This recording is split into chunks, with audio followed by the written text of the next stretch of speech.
on session. Before we start the training, let me ask you some questions.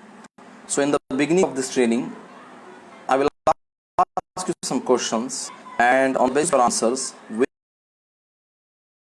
we will proceed our today's training. Because today's topic is very practical topic, and it is based on many people's queries, questions, and their concerns. So my first question for you is, have you ever met a person who is highly qualified, highly educated from a reputed institutions, but still you don't like the behavior of that person? Have you ever met with an incident where the other person was abusing you, though he was from a noble family, he was well educated? Have you ever experienced a bad behavior with you of a person who is working at a higher position in a government office or in a private company, but in spite of highly qualified, highly educated, being higher officer, still the person misbehaves with you? Did you experience the road rage with any person who seemed well educated, well mannered, but still he abused you, he shouted at you, and he misbehaved with you in a very bad manner? He behaved with you. So these are my questions कि आपको कभी ऐसे व्यक्ति से पाला पड़ा है कि जो बहुत पढ़ा लिखा था लेकिन उसके बाद भी उसका बर्ताव बहुत ख़राब था? क्या आपको कभी ऐसे व्यक्ति से पाला पड़ा है जो आपको बुरा भला कह रहा हो, आपको गालियां दे रहा हो, या आपको बहुत ज़्यादा इंसल्ट कर रहा हो, जबकि वो बहुत ही क्वालिफाइड था, हाईली एजुकेटेड था? या आपको किसी ऐसे व्यक्ति के बर्ताव ने चौंका दिया जो बहुत अच्छी फैमिली से था, नोबल फैमिली से था, लेकिन उसके बर्ताव से आप चौंक गए? यानी इतना पढ़ा लिखा, इतना एजुकेटेड व्यक्ति जिससे आपको इस तरह के बर्ताव की बिल्कुल उम्मीद नहीं थी, लेकिन फिर भी उसने ऐसा बर्ताव किया? या आपको कोई ऐसे ऑफिसर से आपको बिल्कुल सरप्राइज हो गया, आपको ऐसे ऑफिसर के बर्ताव से बहुत दुख हुआ कि जो एक बहुत बड़ी पोजीशन पे काम करता था और उस पोजीशन पे रहकर उसको उस तरह से बर्ताव नहीं करना चाहिए था, लेकिन फिर भी उसने ऐसे बर्ताव किया जिससे आप सरप्राइज हो गए? उसी तरह कुछ लोग जो बहुत ज़्यादा ताकतवर नज़र आते हैं, बहुत ज़्यादा स्ट्रांग दिखाई देते हैं, लेकिन पता चलता है कि उसने तो खुदकुशी कर ली। या कभी आपको ऐसे महसूस हुआ कि कुछ लोग हैं जो बहुत पैसे वाले हैं, उसके पास बहुत पैसा था, उसके लाइफ में कोई कमी नहीं थी, लेकिन उसके बाद भी उसको जो है स्ट्रेस की वजह से उसको मुख्तलिफ़ किस्म की बीमारियों में वो मुब्तला हो गया? क्या कभी आपने सुना ऐसे कि कुछ लोग जो है वो बहुत वेल सेटल थे, घर बार अच्छा था, अच्छी नौकरी थी, लेकिन उसके बाद भी वो डिप्रेशन का शिकार हुए और उनको नशे की आदत पड़ गई? क्या आपने कभी सुना है कि ऐसे स्टूडेंट्स जो बहुत अच्छा पढ़ते थे, हमेशा अच्छे रैंक्स लाते थे, लेकिन फिर एक मर्तबा ऐसा हुआ कि वो किसी मामले में फंसकर उसने खुदकुशी कर ली? या आपने ऐसा सुना होगा कि दो लोग जिन्होंने आपस में अपनी आपसी रजामंदी से लव मैरिज की, उन्होंने शादी की, साथ में रहने लगे, लेकिन बिल्कुल कुछ महीनों बाद दोनों का डाइवोर्स हो गया, दोनों अलग हो गए। तो ये सारी चीज़ें हम एक्सपीरियंस करते हैं, ठीक है? कई बार हमने देखा है कि कई पुलिस ऑफिसर्स अपने आप को गोली मारकर खुदकुशी कर लेते हैं, जबकि हम तो ये समझते हैं कि पुलिस वाले जो होते हैं वो तो बहुत ख़तरनाक होते हैं, बहुत स्ट्रांग होते हैं, लेकिन अक्सर हम ख़बरों में देखते हैं कि कई पुलिस वाले भी खुदकुशी कर लेते हैं, कई वकील खुदकुशी कर लेते हैं, कई बड़े बड़े बिजनेसमैन जिनके पास इतना पैसा होता है कि उनकी ज़िंदगी में किसी चीज़ की कमी नहीं होती, लेकिन उसके बाद भी वो डिप्रेशन का शिकार होते हैं, स्ट्रेस का शिकार होते हैं और अपने आप में परेशान रहते हैं। या फिर ऐसे कुछ लोगों को आपने देखा होगा कि जो बहुत पढ़े लिखे होते हैं, बहुत हाईली क्वालिफाइड होते हैं, बड़ी पोजीशन पे काम कर रहे होते हैं, लेकिन वो जब सोसाइटी में आते हैं, जब लोगों में आते हैं, तो उनके बर्ताव को देखकर लोग बिल्कुल चौंक जाते हैं कि इतना पढ़ा लिखा, इतना हाईली क्वालिफाइड, इतना बड़ा अधिकारी ऐसे कैसे बात कर सकता है, ऐसे कैसे बिहेव कर सकता है। ये सारे मेरे सवालात हैं आपको आज के सेशन में। क्या ऐसा तजुर्बा है कि बहुत ज़्यादा पढ़े लिखे लोग भी अक्सर वक्त अपने बर्ताव के कारण अपने रिलेशन ख़राब कर देते हैं, किसी का दिल दुखा देते हैं। कुछ लोग बहुत ज़्यादा डिग्रीज हासिल करने के बावजूद ज़िंदगी के छोटे मोटे मामलात को हैंडल नहीं कर पाते हैं, डिप्रेशन का शिकार हो जाते हैं या डिसीजन गलत ले लेते हैं। ये सारी चीज़ें हम अपने आसपास देखते हैं।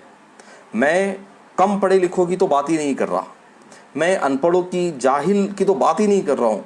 मैं ये कह रहा हूँ कि अक्सर वो लोग जो बहुत पढ़े लिखे होने के बावजूद भी अपनी ज़िंदगी में नाकाम हो जाते हैं, कुछ बड़ा नहीं कर पाते हैं, या फिर नफ्सियाती बीमारियों का शिकार हो जाते हैं, या अकेले रह जाते हैं। अक्सर हम देखते हैं कुछ लोग जो बहुत बड़े बड़े ओहदों पे फायज है, बड़े बड़े पोजीशंस पे काम कर रहे हैं, लेकिन उनकी पर्सनल लाइफ बिल्कुल अकेली है, कोई दोस्त नहीं है, कोई आस पड़ोस उनसे बात नहीं करता। ये सब क्या है?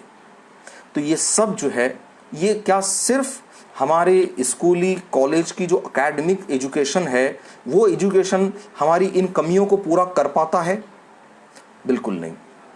क्योंकि हम अक्सर कहते हैं ना, हम अक्सर किसी ने कोई गलत व्यवहार किया तो हम उसको कहते हैं यार तू तो इतना पढ़ा लिखा है फिर भी ऐसी बात कर रहा है, तू तो इतना पढ़ा लिखा है फिर भी ऐसे बर्ताव कर रहा है, अरे तुम तो इतने पढ़े लिखे हो, तुमको तो ये डिसीजन भी लेने नहीं आता। तो एक बात आप समझ लीजिए, यहाँ पर पढ़ाई दो किस्म की है, दो किस्म की पढ़ाई है। एक पढ़ाई वो है कि मैं कैसे अपने स्कूल कॉलेज के इम्तिहानात कैसे पास करूँ, ये एक पढ़ाई है। और दूसरी पढ़ाई ये है कि मैं अपनी ज़िंदगी में आने वाली मुश्किलात को, ज़िंदगी में आने वाले इम्तिहानात को कैसे हैंडल करूं, उनका कैसे सामना करूं और उनको कैसे कामयाबी के साथ मैं उन सिचुएशन को अपने अंजाम तक पहुंचाऊं। तो यहाँ पर पहले हमको समझने की ज़रूरत है कि एजुकेशन दो किस्म का है, ठीक है। एक है एकेडमिक एजुकेशन और एक है स्किल एजुकेशन। हमारे पास जो है ज़्यादातर जो जोर दिया जाता है वो एकेडमिक एजुकेशन पे दिया जाता है। स्कूल हो या कॉलेज हो या कोचिंग क्लासेस हो, बच्चों को सिर्फ ये बात सिखाई जाती है, ये पढ़ लो इतना परसेंटेज आएगा, वो पढ़ लो इतना परसेंटेज आएगा, इतना रैंक आ जाएगा, इतने मार्क्स मिलेंगे। तो हो ये रहा है हमारे पास कि हमारे पास जो बच्चे हैं वो सिर्फ तालीम का बोझ ढो रहे हैं, वो तालीम उनकी अपनी ज़ाती शख्सियत में कहीं दिखाई नहीं दे रही है। तो इसलिए यहाँ ज़रूरत इस बात की है कि स्किल एजुकेशन, जिसको हम सॉफ्ट स्किल एजुकेशन अगर हम कहते हैं, ठीक है, तो यहाँ पर स्किल जो होते हैं, ये स्किल दो तरह के होते हैं। तो मैं आपको बिल्कुल सिस्टमैटिकली एक सेमिनार का समरी बताता हूँ कि हम अक्सर स्कूल्स और कॉलेजेस में जाकर जो सेमिनार लेते हैं और लोगों को हम ये समझाते हैं कि जो आपकी जो एकेडमिक एजुकेशन है वो एक अलग तालीम है और जो स्किल एजुकेशन है वो एक अलग तालीम है। एकेडमिक एजुकेशन की एक लिमिट है कि जब तक आप स्कूल में हो, कॉलेज में हो, तब तक आपका एकेडमिक एजुकेशन आपको एग्ज़ाम पास करने में मदद करता रहेगा। लेकिन आपका जो स्किल एजुकेशन है, ये स्कूल एजुकेशन आपको ज़िंदगी भर काम आएगा, ज़िंदगी के हर मोड़ पे आपके काम आएगा, हर वक्त ये एजुकेशन आपके साथ चलेगा। और स्किल एजुकेशन न सिर्फ आपको फ़ायदा पहुंचाएगा बल्कि आपके जितने भी लोग आपसे जुड़े हुए हैं, फिर चाहे वो आपके फैमिली मेंबर हो, आपके दोस्त अहबाब हो या आपके कंपनी में साथ करने वाले लोग हो, इन सबको आपके स्किल्स का फ़ायदा होता है। तो पहले तो ये डिफरेंस समझना ज़रूरी है कि एकेडमिक एजुकेशन और स्किल एजुकेशन, ठीक है। अब स्किल जो होती है हमारे पास, ये स्किल्स दो तरह की होती है, एक होती है हार्ड स्किल और एक होती है सॉफ्ट स्किल, ठीक है। तो अब हार्ड स्किल क्या होती है और सॉफ्ट स्किल्स क्या होती है, तो शॉर्ट में समझाता हूं मैं आपको। हार्ड स्किल जो होती है वो ऐसी स्किल्स होती है, ऐसा हुनर होता है जो हम किसी इंस्टीट्यूट, किसी किसी इदारे से, किसी स्कूल कॉलेज से, कोचिंग क्लास से हम सीख सकते हैं, कुछ पढ़कर हम वो सीख सकते हैं, कुछ नोट्स हासिल करके हम वो सीख सकते हैं। एग्ज़ाम देने के बाद वो स्किल में हम कितने माहिर हैं, एक रिपोर्ट कार्ड, एक मार्क्स मेमो ये बता सकता है कि हार्ड स्किल में मैं किस लेवल तक पहुंच चुका हूं। एक मार्क्स मेमो, एक मार्क्स शीट उस बात की गवाही दे सकती है, ठीक है। लेकिन सॉफ्ट स्किल एक ऐसा हुनर है कि जो किसी पेपर पर, किसी मार्क्स मेमो पर, किसी मार्क्स शीट पर आपके सॉफ्ट स्किल का पैमाना नहीं दिखा सकते। वो सिर्फ और सिर्फ आपके बिहेवियर में, आपके बर्ताव में दिखाई देगा।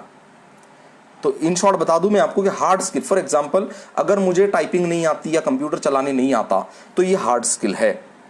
कंप्यूटर चलाना, टाइपिंग चलाना, मैथमेटिक्स के प्रॉब्लम सॉल्व करना, ठीक है, ये हार्ड स्किल है।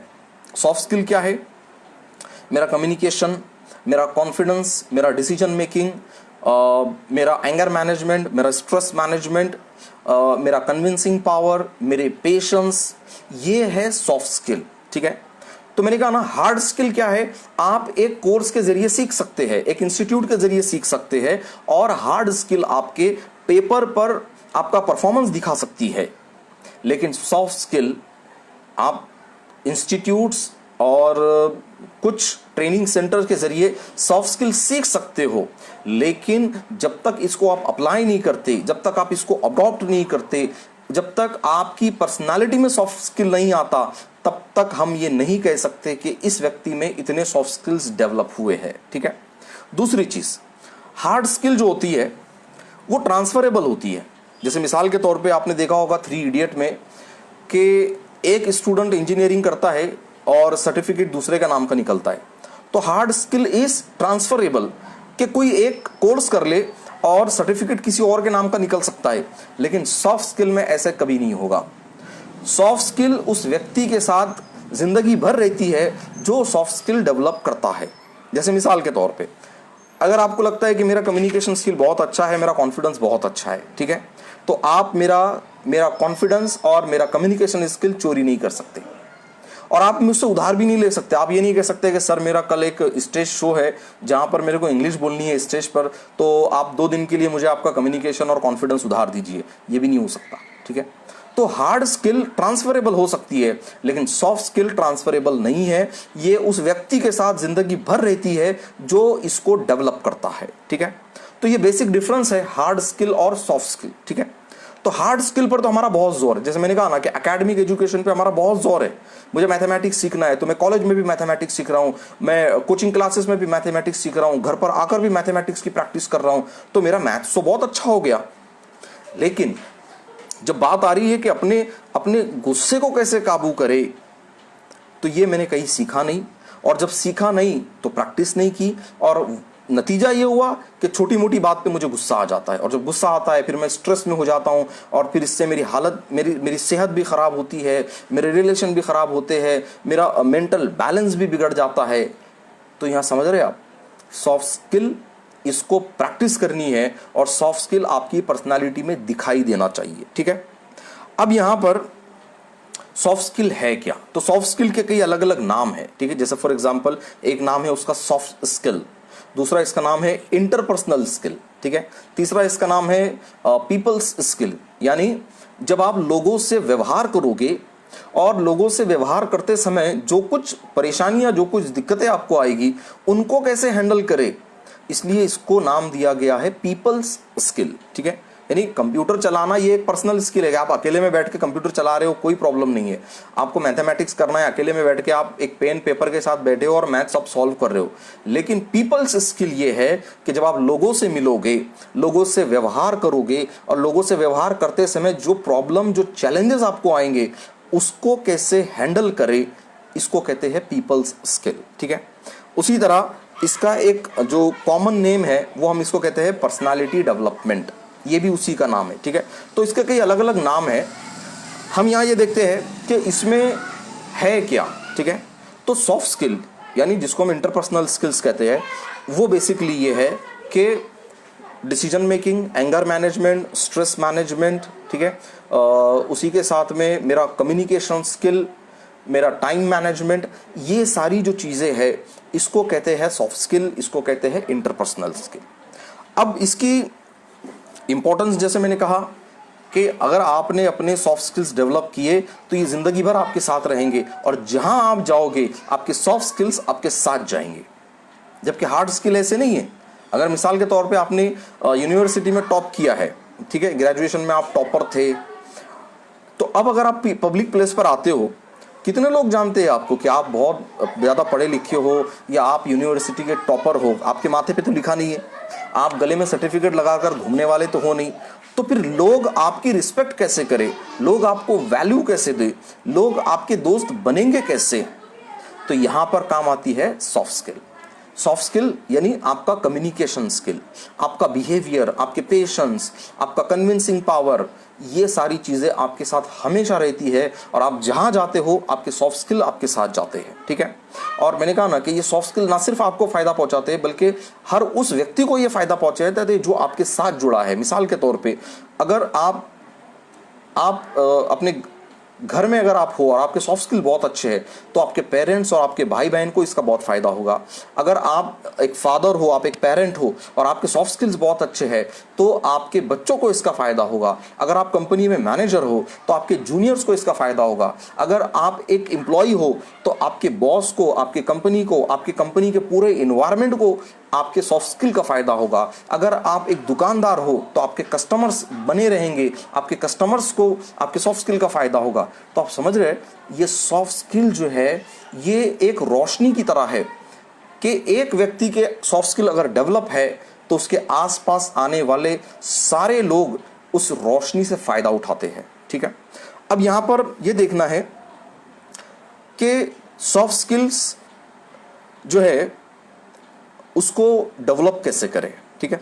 तो सॉफ्ट स्किल डेवलप करने के तरीके ये है कि आपको पहले तो सॉफ्ट स्किल्स क्या है ये समझना पड़ेगा, फिर उनको डेवलप कैसे करें ये सीखना पड़ेगा, और तीसरा और सबसे इंपॉर्टेंट कि मैंने जो सॉफ्ट स्किल्स डेवलप किए हैं इन सॉफ्ट स्किल्स को अब मैं कैसे प्रैक्टिस करूं, मैं इसको अपनी लाइफ में कैसे लेके आऊं, मैं इसको अपनी डे टू डे लाइफ में अलग अलग मौक़ों पर अलग अलग सॉफ्ट स्किल्स का कैसे इस्तेमाल करूं, ये सबसे इंपॉर्टेंट है। क्योंकि सॉफ्ट स्किल्स के बारे में अक्सर लोग पढ़ते हैं लेकिन प्रैक्टिस नहीं करते, ठीक है। तो यहां पर सॉफ्ट स्किल्स के बारे में सिर्फ समझ लेना काफी नहीं है, सॉफ्ट स्किल्स को समझने के बाद उसको अपनी रोजमर्रा की जिंदगी में लाने की कोशिश करें, ठीक है। तो ये एक तरीका हुआ। अब ये आप कब कहां कर सकते हो? तो सॉफ्ट स्किल्स जो है इसके लिए आप चाहे तो कुछ इंस्टीट्यूट ज्वाइन करें जहां पर इसकी ट्रेनिंग दी जाती है, ठीक है। और अगर छोटे बच्चों की बात करें तो मैं कहूँगा कि छोटे बच्चों को जो है सॉफ्ट स्किल्स बचपन में वो जिन बच्चों के साथ रहते हैं, जिन माहौल में रहते हैं, उनके आसपास का जैसा इन्वायरमेंट होता है, इसी में बच्चे अपना सॉफ्ट स्किल डेवलप कर लेते हैं। तो यहाँ पर एक चीज़ ये होती है, अक्सर ये देखा जाता है कि अक्सर अपने माँ बाप बच्चों को बाहर नहीं छोड़ते, इस डर से कि बाहर वो गिर जाएगा, पड़ जाएगा, लड़ लेगा, ठीक है, उसको कोई कुछ बोल देगा, उसका कोई कुछ छीन लेगा। इस डर से बच्चों को बाहर नहीं भेजते और कई सालों तक अपने बच्चों को सिर्फ घर में बांध के रखते हैं या घर में उनको घर में सारी चीज़ें प्रोवाइड कर देते हैं, ठीक है। अब होता यह है कि वो बच्चा जब काफ़ी दिनों तक बाहर नहीं निकलता है, बाहर के बच्चों से नहीं मिलता है, बाहर के बच्चे उसको जब तक सताते नहीं हैं, तो ये अपने घर में एक अलग ही इन्वायरमेंट में रहता है। और जब एक काफ़ी अरसे के बाद जब वो बाहर निकलता है तो उसको ये सारे बच्चों का जो बिहेवियर है ये उसको बहुत ही ऑड लगता है, अजीब लगता है उनका बिहेवियर, और उन बच्चों को इसका बिहेवियर बड़ा ऑड लगता है। जैसे मिसाल के तौर पे एक बच्चा अगर अपनी 8-10 साल की उम्र तक वो बाहर निकला ही नहीं, बाहर के बच्चों के साथ खेला ही नहीं, उसके माँ बाप ने बस उसको घर स्कूल, स्कूल से घर, घर स्कूल इसमें ही रखा, और अचानक फिर अब वो बड़ा होकर जैसे ही बाहर निकलने लगता है तो यहाँ पर अब उसके पास सोशल स्किल नहीं है।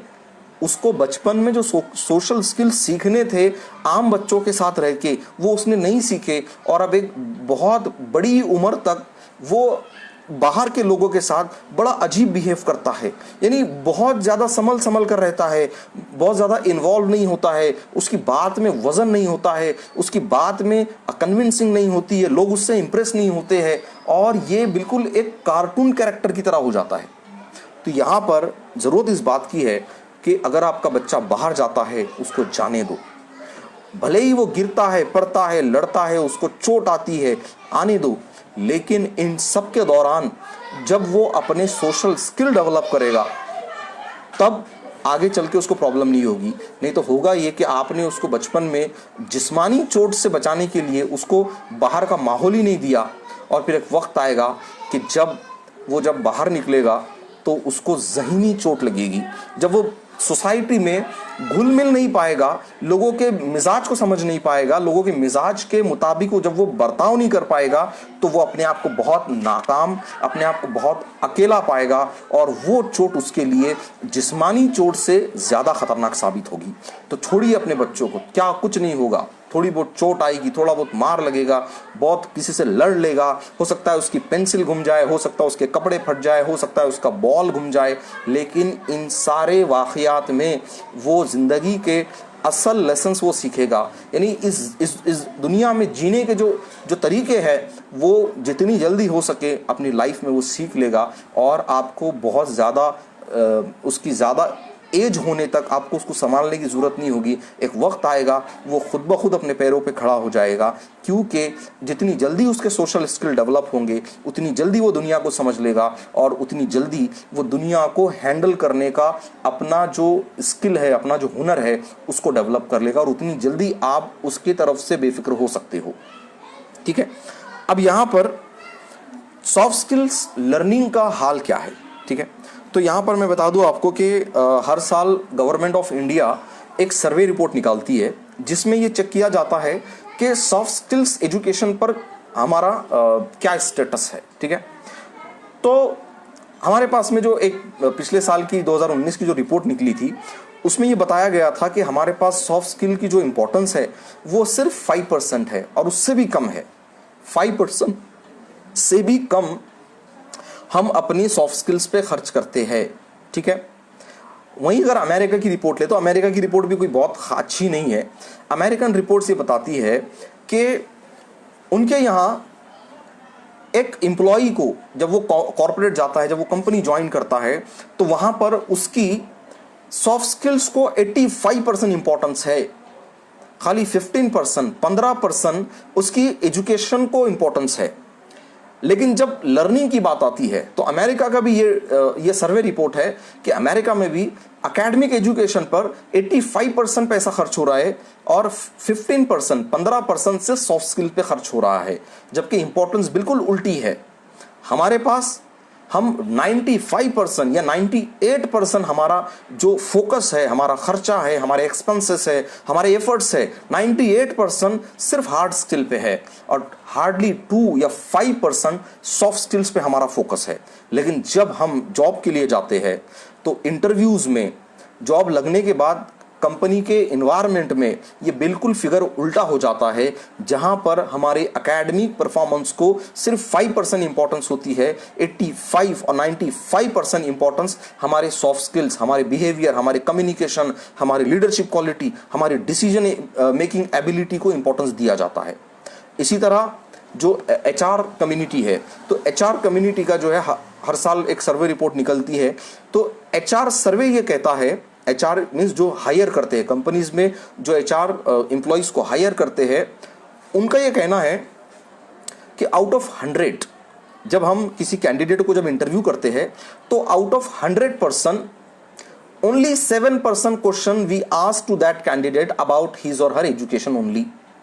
यानी अगर आपने कोई कंपनी, वहां पर आपको आपकी एजुकेशन से रिलेटेड सिर्फ 7% क्वेश्चन पूछे जाएंगे, लेकिन 93% क्वेश्चंस सिर्फ और सिर्फ आपके सॉफ्ट स्किल्स चेक करने के लिए पूछे जाएंगे। अब इस सॉफ्ट स्किल्स में क्या क्या आएगा, तो आपका कॉन्फिडेंस चेक किया जाएगा, आपका कम्युनिकेशन चेक किया जाएगा, आपका डिसीजन मेकिंग चेक किया जाएगा, आपके पेशेंस चेक किए जाएंगे, आपका thought process, thinking ability check की जाएगी। तो समझ रहे आप, HR रिक्रूटर्स कंपनी में जो इंटरव्यूज लेते हैं उनका यह कहना है कि 93% इंपॉर्टेंस हम सॉफ्ट स्किल्स को देते हैं, और सिर्फ 7% हम हार्ड स्किल यानी एकेडमिक एजुकेशन को देते हैं। उसका रीजन यह है कि वो कहते हैं कि जब कोई कैंडिडेट हमारे पास इंटरव्यू को आता है तो 10 में से 8 क्वेश्चन हम उसको उस फील्ड से रिलेटेड पूछते ही नहीं। सिर्फ दो क्वेश्चन उस फील्ड से रिलेटेड पूछते हैं और 8 क्वेश्चन हम उसको अपार्ट फ्रॉम दैट फील्ड पूछते हैं। जैसे मिसाल के तौर पे अगर एक इंटरव्यू बैंक इंटरव्यू है, एक बैंक एम्प्लॉय के लिए, बैंक मैनेजर के लिए इंटरव्यू हो रहा है, ठीक है, तो बैंक रिक्रूटर उस कैंडिडेट को सिर्फ 2 क्वेश्चन बैंकिंग के पूछेगा और 8 क्वेश्चन ऐसे पूछेगा जो बैंक से रिलेटेड ही नहीं है। तो ये क्यों, जब पूछा गया ऐसे क्यों, तो उसका जवाब बिल्कुल चौंकाने वाला था। तो बैंक रिक्रूटर ये कहते हैं कि हमें पता है जब हम बैंक मैनेजर की पोस्ट के लिए लोगों को रिक्रूट करने के लिए इंटरव्यूज लेंगे तो ऑलमोस्ट सारे के सारे कैंडिडेट बैंकिंग नॉलेज वाले ही होंगे, इनको बैंकिंग नॉलेज होगी, इसीलिए तो बैंक मैनेजर की पोस्ट के लिए आ रहे हैं। तो अब इनका कंपटीशन जो है ऐसी चीज पर रखा जाए जो अब बैंकिंग से हटकर हो, क्योंकि बैंकिंग की नॉलेज तो सभी को है, तो बैंकिंग के क्वेश्चन ज्यादा पूछने का कोई मतलब नहीं है। ये सारे कैंडिडेट ने बैंकिंग प्रिपेयर करके आया हुआ है, तो अब इनको किसी और पैरामीटर पे चेक करते हैं। तो वो दूसरा पैरामीटर क्या है, वो पैरामीटर है उनके इंटरपर्सनल स्किल्स, और फिर उनको ज्यादातर क्वेश्चन उनकी पर्सनालिटी के रिलेटेड पूछा जाता है, उनका कम्युनिकेशन चेक करने के लिए, उनका कॉन्फिडेंस चेक करने के लिए, उनके पेशेंस चेक करने के लिए, उनका डिसीजन मेकिंग चेक करने के लिए, उनकी लीडरशिप क्वालिटी चेक करने के लिए। तो यहाँ पर रिक्रूटर्स ये कहते हैं कि हम हमारे कैंडिडेट को 10 में से सिर्फ 2 क्वेश्चन हमारी फील्ड से रिलेटेड पूछते हैं, लेकिन 8 क्वेश्चन हम उसको यहां वहां के पूछते हैं। मकसद सिर्फ ये है कि हम उसकी पर्सनालिटी को जज कर सके। तो ये इंपॉर्टेंस है सॉफ्ट स्किल का। अब सॉफ्ट स्किल जो है, जैसे मैंने कहा कि इसको डेवलप कैसे किया जाए, तो इसको डेवलप करने का सबसे आसान तरीका है कि आपको सॉफ्ट स्किल डेवलपमेंट के कोर्सेज करने चाहिए, और ना सिर्फ कोर्स करना है बल्कि सबसे इंपॉर्टेंट चीज़ ये है कि सॉफ्ट स्किल डेवलपमेंट के कोर्सेज करने के बाद जो कुछ टिप्स और टेक्निक्स आप उस कोर्स के जरिए सीखते हो उसको अपनी ज़िंदगी में प्रैक्टिस करने की कोशिश करिए। क्यों, लाइफ में एक बहुत बड़ा चेंज आपको दिखाई देगा, लोगों को आपके बर्ताव में बहुत बड़ा चेंज दिखाई देगा, जो कि आपको अपनी जिंदगी के मकसद की तरफ लेकर जाएगा। क्योंकि हम life skills training and placement institute में एक बिल्कुल एक बेसिक वैल्यू पर काम करते हैं। हमारा मानना यह है कि success and failure is just a matter of having some skills or lacking some skills. If you have essential life skills, you will succeed in your life, or if you lack the essential life skills, you will fail in your life at every stage. So it is very important to develop our soft skill, because soft skills remain with us forever. Wherever we go, my soft skills go with me, and my soft skill help me all the time to come out of the difficulties, to handle the challenges, and to succeed in my life. So this much only for today's session. I thought I have justified with this session. I was trying to this topic for a long time, because most of the people are not aware about the importance of soft skill. So soft skills are very important. You need to develop your soft skill, and for about more information about soft skills and personality development, you can visit our website www.keylifeskills.in. You can visit our YouTube channel Ask Parvez Khan. You can contact us for more detail. So thank you so much for joining today's session. I hope you all will develop the soft skills, and during this lockdown period, this is the best period to introspect and to identify my weak areas and my strong areas, and to adopt some new skills and to develop my soft skill. So thank you so much for joining. Stay at home, stay safe. Thank you so much. All the best.